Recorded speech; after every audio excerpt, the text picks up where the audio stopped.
Berapa jamkah tidur terlama Anda? 10 jam? 15 jam? Apa yang Anda rasakan jika tertidur selama 300 tahun?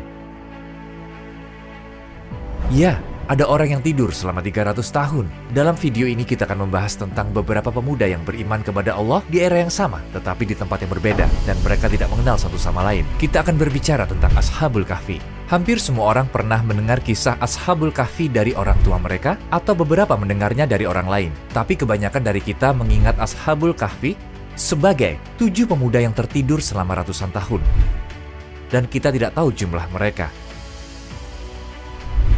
Yang perlu kita pelajari dari kejadian ini bukanlah jumlah mereka, tetapi hal yang lain. Siapa orang-orang ini? Mengapa mereka melarikan diri dari masyarakat mereka? Mengapa mereka ditidurkan selama 300 tahun? Dan apa yang mereka alami sampai Al-Quran menceritakan kisah mereka? Dari sumber secara Islam dan yang lainnya, mari kita simak kisah Ashabul Kahfi bersama-sama. Kisah ini terjadi sebelum datangnya Nabi Muhammad SAW. Ajaran Kristen belum diubah sepenuhnya. Di antara mereka adalah orang-orang Kristen Unitarian yang percaya pada keesaan Allah Subhanahu wa Ta'ala. Kekaisaran Romawi pada waktu itu percaya pada paganisme. Mereka tidak hanya mengimaninya, tetapi mereka juga memaksa orang-orang yang telah menganut Kristen dan percaya pada satu Tuhan untuk kembali ke kepercayaan lama mereka. Dan mereka benar-benar berusaha keras untuk mewujudkannya. Mereka bahkan menghukum orang-orang Kristen yang tidak kembali ke paganisme dengan hukuman mati yang paling sadis. Misalnya menyalib dan membunuh mereka dengan membakarnya pada api yang besar.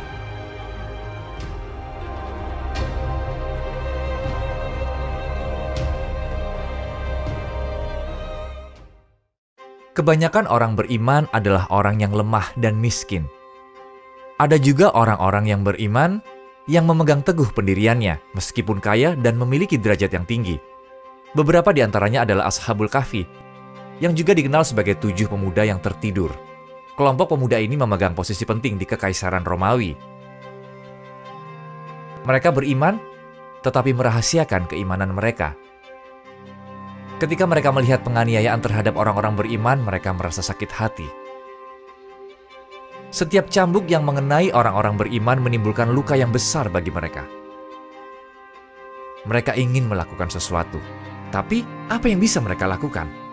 Para pemuda itu dipercaya berada pada era yang sama tetapi tak mengenal satu sama lain.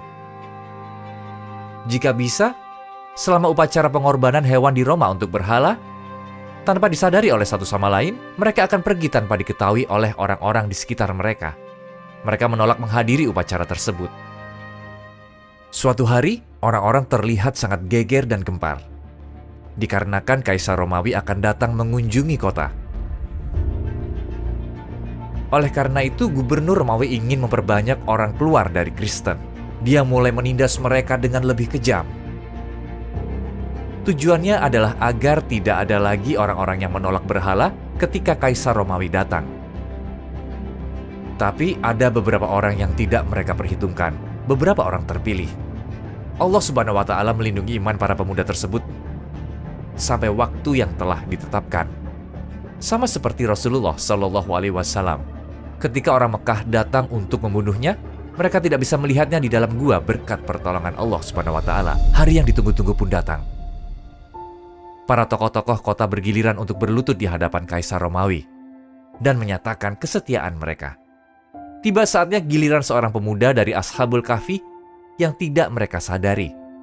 Pemuda beriman ini berpikir jika sekarang adalah waktu yang tepat untuk menyatakan imannya kepada Tuhan.